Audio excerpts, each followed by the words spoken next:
MacMaths, MacMaths. Let's do some math today. There we go. Oop.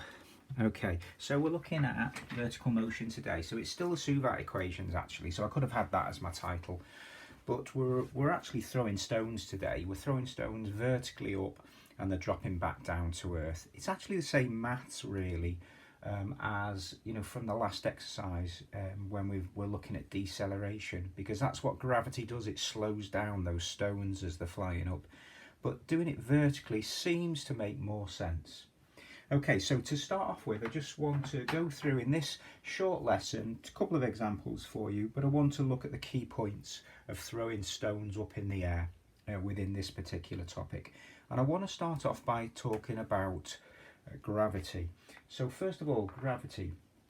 If gravity is a force that pulls things towards the planet, the surface of our planet, if we were a planet that had no air at all, so if we were a barren planet with no air, no atmosphere, and we were to drop a pea and a boulder, there we go, or an asteroid, from above the Earth's surface within the pull of gravity, both of these would fall at exactly the same speed.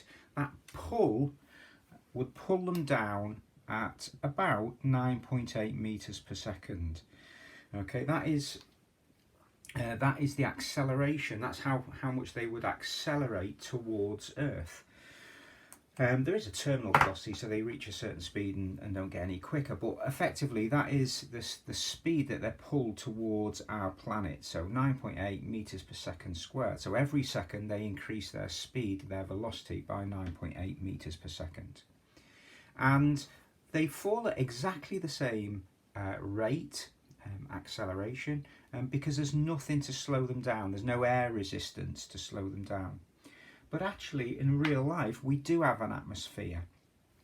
And so, although most things do drop at 9.8 meters per second squared, and we do model it like that, things are, when they're falling to Earth, they're actually falling through a thick soup that is our atmosphere, and it slows them down.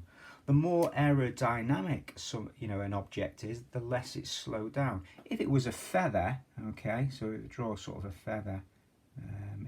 Does that look like a feather? Okay, I don't know, a quill there. If we were to drop a feather, again, if we were to drop it on a planet where there was no atmosphere, it would fall at exactly the same speed as the rock or the pea. It would, all three things would hit the surface of the planet at the same time. But because, again, we have got an atmosphere, this is slowed down. It's like the parachute effect. It's not because it's light, it's just that the feather actually catches the air where the pea doesn't catch as much, and that there's not as much air resistance. Okay, so we tend to, when we're talking about vertical motion, we're throwing stones or particles up in the air. We take air resistance as zero. We're not throwing feathers up in the air because that's a different kettle of fish altogether. Okay, and acceleration, gravity pulls things down with this acceleration of 9.8 meters per second squared. Okay, so when we're doing questions to do with this, all of the questions start with a surface, and effectively what we're doing is we're launching something up. Okay, what we're actually doing is we're launching something up that goes up and falls back down to Earth. So there we go, there's a diagram of it being launched up and falling back down, and it's launched up at a particular speed. So we're going to have a starting speed. It might be something like 20 meters per second. Okay, it's launched up, it's going to slow down by gravity, because it's slowing down, it's decelerating at minus 9.8 meters per second squared until it stops at this top point, and then it accelerates down at 9.8 meters per second squared. And because it's symmetrical, because it's decelerating at the same speed acceleration as it's accelerating down, then it actually hits the floor at 20 meters per second also, but going in the opposite direction. That will always happen. Okay, now that as a diagram is not very good to show the things that we need. So when we're doing this, what we actually do is when you're drawing your diagrams, and always draw a diagram, when we launch a stone up from the floor, draw your launch up and move it along a little bit. By doing that, you're able to show the whole flight of the path. Now, really, that stone is going up and down. But we pretend it sort of moves over a little bit. Well, it does in our diagram, and we can see where the stone is at all points then on the journey up and the journey down. Okay, actually we are launching stones more realistically. If I just put a top on that, we are launching storms. We are launching stones in the next year. They're called projectiles with a, at an angle of projection. And actually, even if we do that, we just run two formulas simultaneously for this: the vertical motion bit of it and the horizontal. But actually, if we launch a stone up, directly up at an angle, and they both reach the same height, it's only gravity that's slowing them down and pulling them back down from the vertical motion side of things. So they would actually still hit the ground at the same time. Okay, they would still take the same time to hit the ground, both of those. This one would not take longer, even though you can see that it travels further. Vertically, it doesn't travel any further, so they would still hit the ground at the same time. But we're going to worry about those ones next year. Okay, so every time you do one of these, draw yourself a diagram like this, and you'll get a question that will say a stone is launched, or a particle is launched from the floor, and you have to find some things about that stone's journey. Okay, so let's have a look at the key points of this. First of all, this point here. The bottom is when s equals 0. That's the displacement. So it starts here at s equals 0, and it's also s equals 0 when it lands. Okay, so if by putting s equals 0 into an equation, one of the equations of motion, we can find out when it lands, okay, how long it takes, and so on. Okay, so s is not the distance it travels, it's how far it is from where it starts. So at this point it's not. Okay, we'll get the initial velocity. We may have to work it out. We're often given the initial velocity, so this is the point that it's launched from floor level. Okay, so we'll get, I don't know, 20 meters per second, something like that.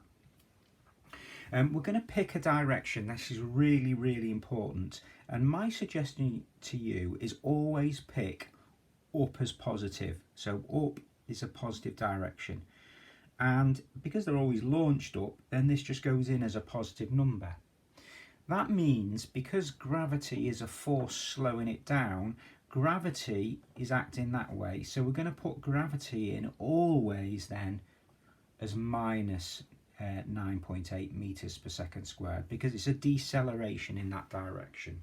So always put gravity in, always have up as positive, and always put gravity in as minus 9.8 in that case. Okay, this is a very important point, okay, the very top, and we can find the time to the top and the highest point by simply knowing that v is equal to 0, because what happens, of course, is it's got this initial velocity and it's slowing down. So by putting v is equal to 0 into the formulas that we're going to use, then we find when we describe we describe the velocity of this stone as being 0, it's at this point at the top. Some students, when they're starting out on this, make the mistake of thinking, well, v is 0 here when it hits the floor. Not in the formulas. V is, imagine at the instant it's going to hit the floor. What speed does it hit the floor? So it would actually have the same velocity as this. It would be 20 meters per second. In an equation, it would come out as minus 20 because it's in the going in the opposite direction. Down is negative. Okay, so when you're thinking about this point here, don't be putting v in as 0 thinking it's this point. At this point, it's infinitesimally, I can't even say that, close to the planet Earth, so it's travelling at a speed there, okay, the same speed that it's launched. So remember, v is 0 is the point at the very top. Okay, the only time I would say that you wouldn't use up as positive, if you got a question, and I call it the Rapunzel question, And it's, you do sometimes get them, you know, with like say a lighthouse or something, and someone is stood on the top of a lighthouse and they drop a stone, okay, and you're looking at, you know, how far, you know, that stone falls before it hits the floor, and that will tell you how tall the lighthouse is or something like that. If you're doing that, you know, if you're just letting go of it, you know, the initial velocity is going to be 0, isn't it, if you're just letting go? Or you might actually throw it, you know, with some purpose down. So you might throw it with a speed, an initial speed. Okay, if you then say down is positive, you can put this in as a positive number, and of course because the acceleration will be 9.8, you can put that in because you've decided down is positive. That is the only time that I would have down as positive if you were doing it that way. It makes sense. They could, you know, that direction is positive, so you could put these both in as positive numbers. There's no net, it's not going to bounce back up. I don't think it's going to bounce back up. It could be a bouncy ball, I suppose, but I would put them in as positive then, okay, and have down as positive. You could still have up as positive, in which case that would go in as a -10, and that would go in as a -9.8, and the maths would work out fine also. Okay, so as long as you're consistent with your direction. Okay, so main points when you're doing vertical motion: draw yourself this arch just so you can see all points when it's traveling. Pick up as positive, so always have the acceleration as gravity as -9.8.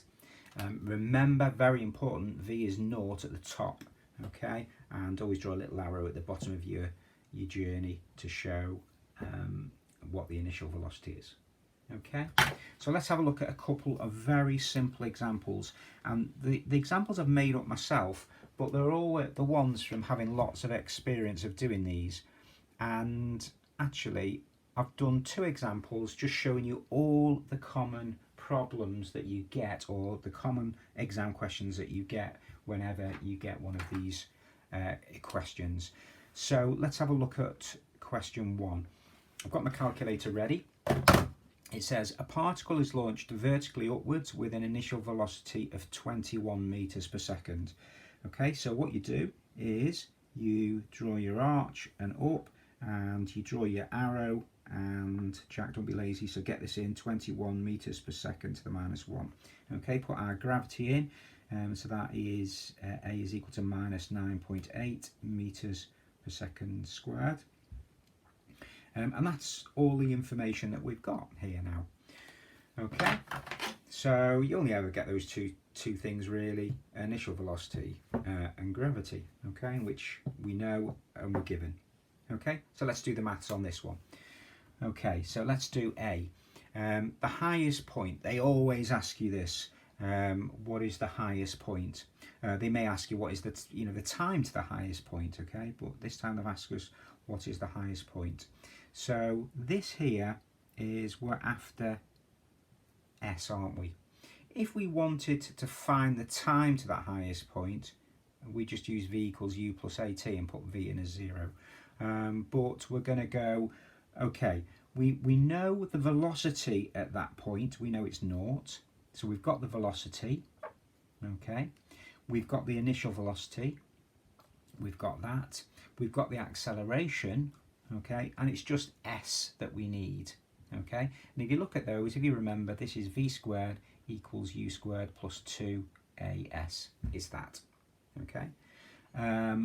Velocity squared, it's 0 at the highest point, okay, because 0 squared is 0, is equal to 21 squared. You'll see why I use 21 squared. They use that a lot on exams and in textbooks.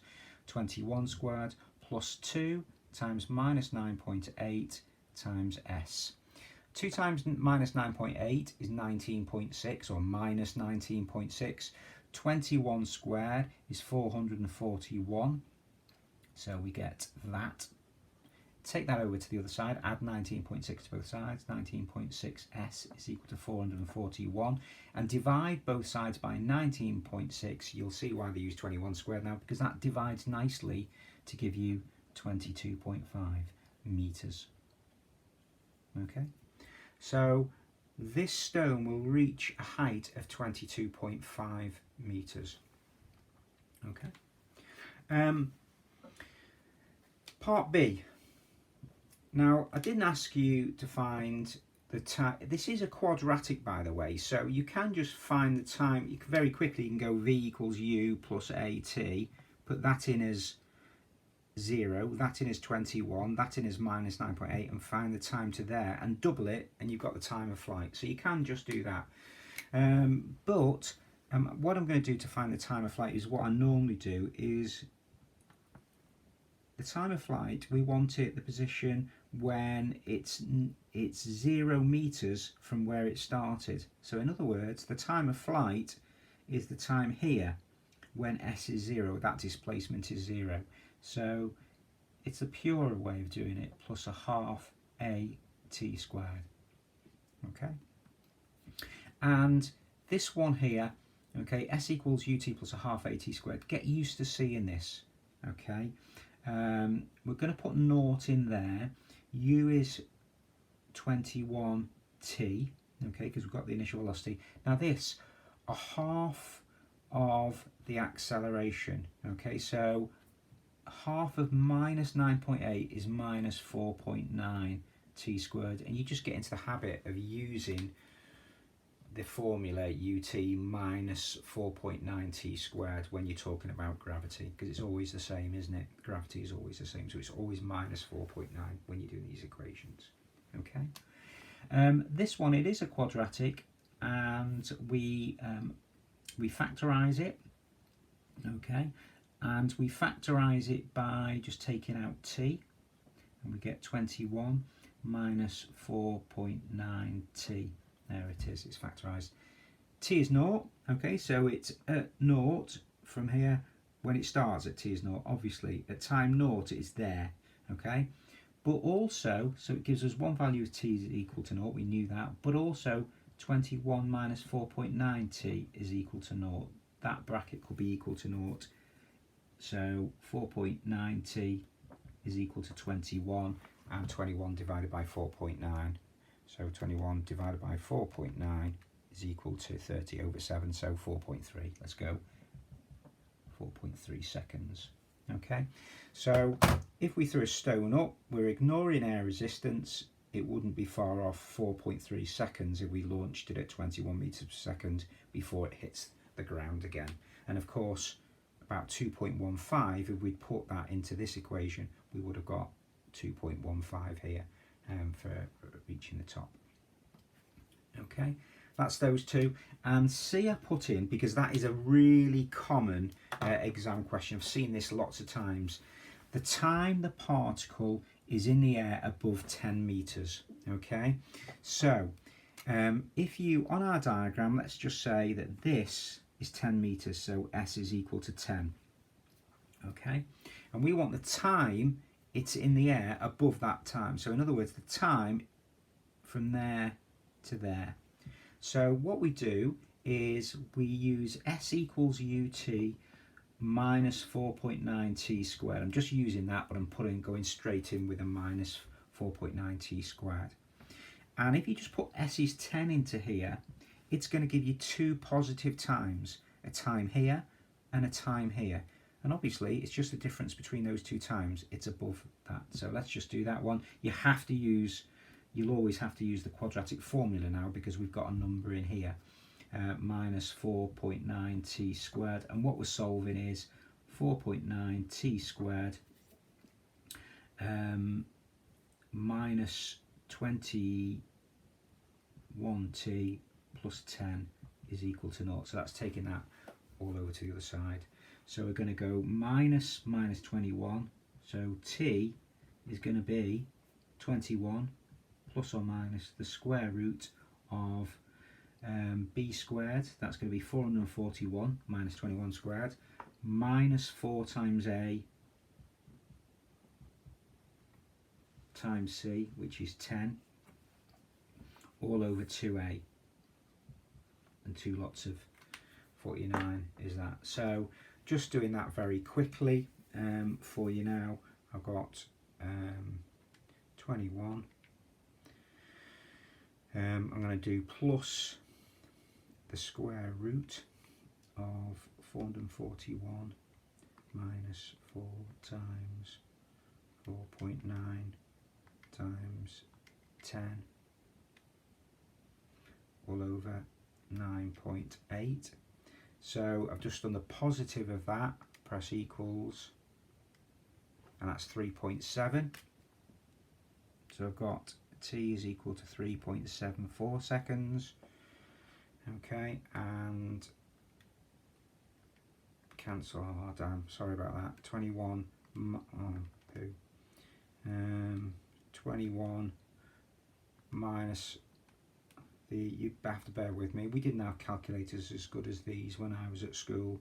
We just had slide rules and log tables. Ask your parents what they are. And I'm just too old. I'm just too old for this sort of stuff. There we go. And press me SD 0.54. Okay, so effectively just go into one decimal place, 0.5, being very naughty with my accuracy, and t is equal to 3.7. So after 0.5 seconds it's reached 10 meters, and after 3.7 seconds it's reached 10 meters on its way down.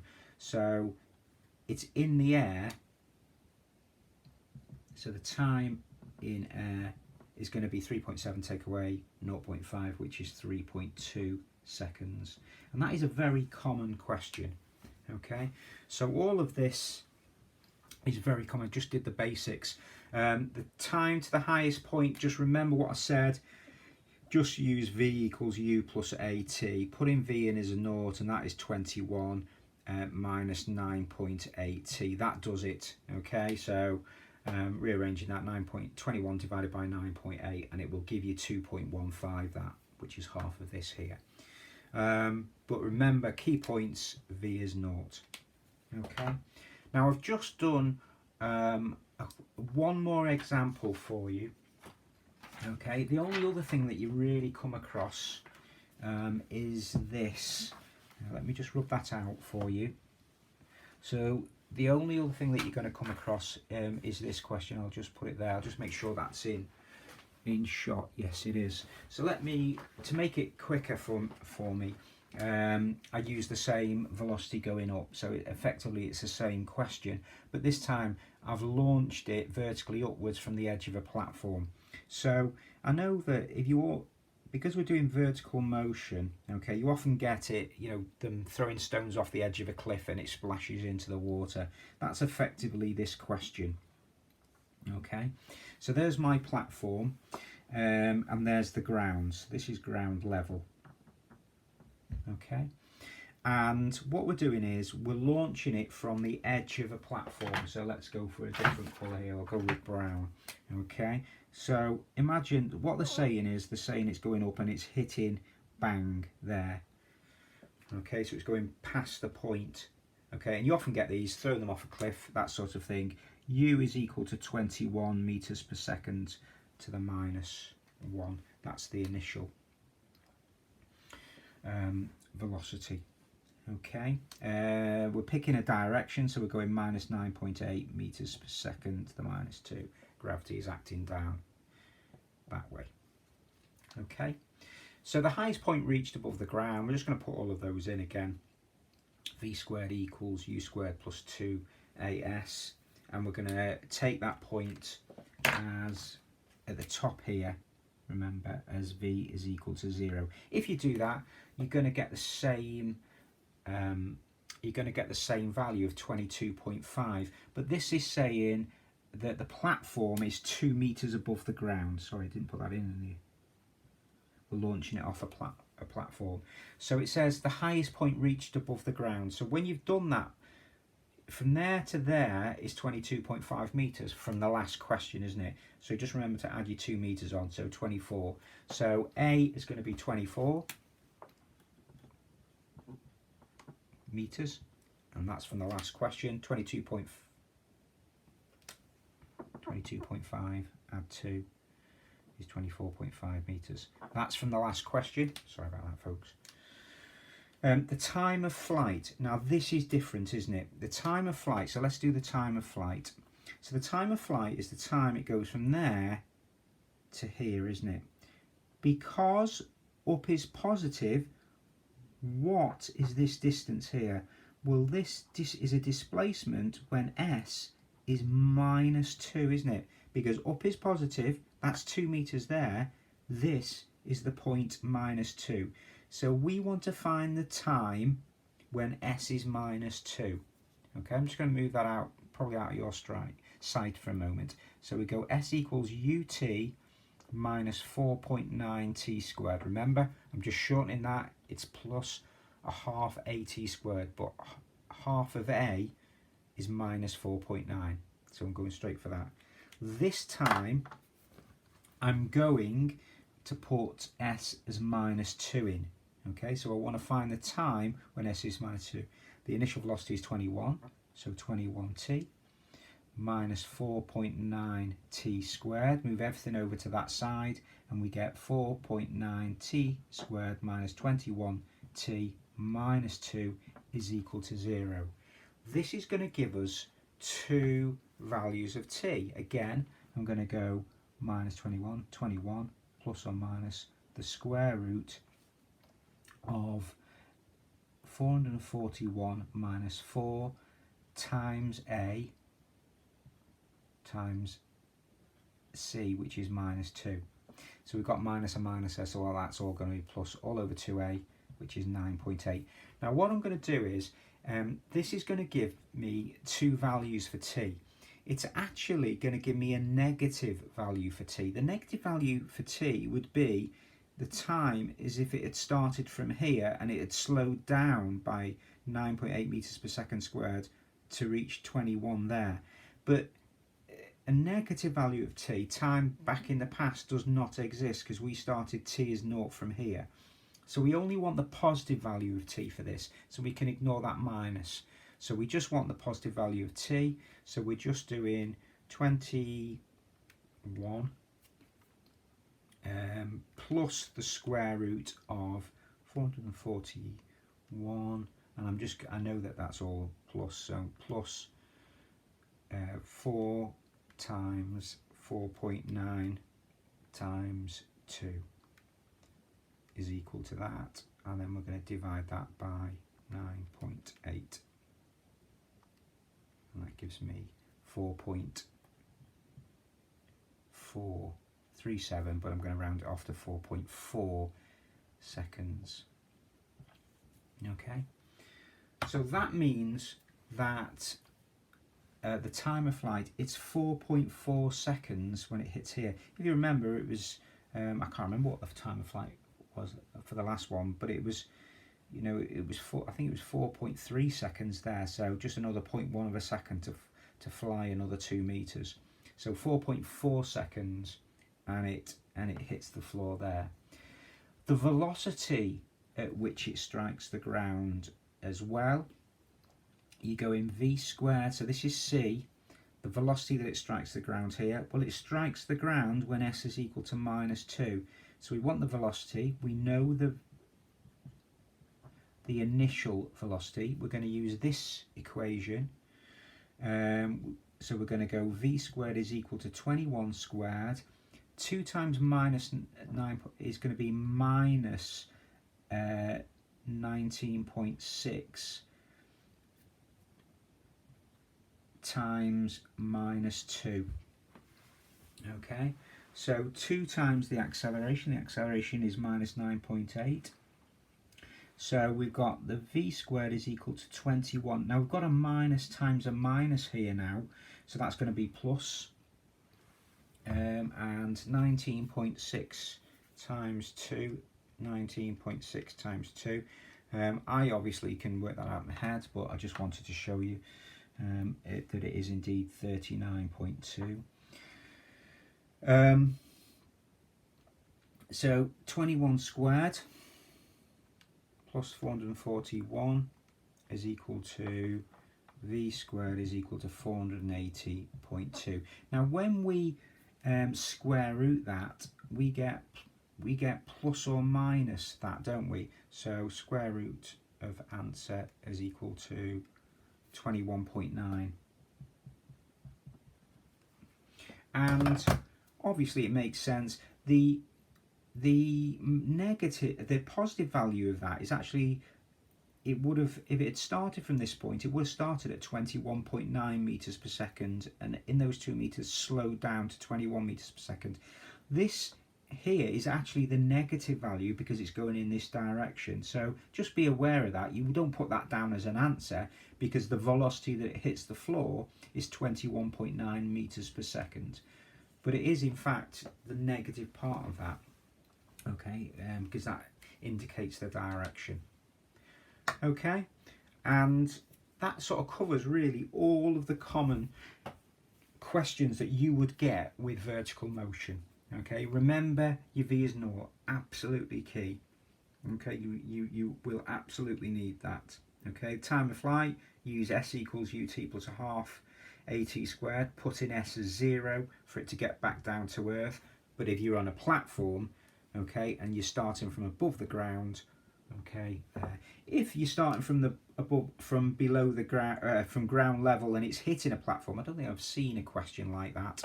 Okay, but if you know, and it goes up and strikes, then of course you put in S equals, you know, if it was 2 meters tall, you put in S equals 2 in, aren't you, when it would strike there. It would give you two values when S is 2 there and S is 2 there, and you want the bigger one. Okay, but I've not really sort of seen that. But I hope that all makes sense. You should be able to have a good go at those questions now. And I think that is 9E. But I'll do some of those questions with a supplementary one, but I'm sure they're all fairly straightforward. I'll have a look at some of them and see if they're hard. Okay, and that's all from me. I hope that all made sense. Bye bye.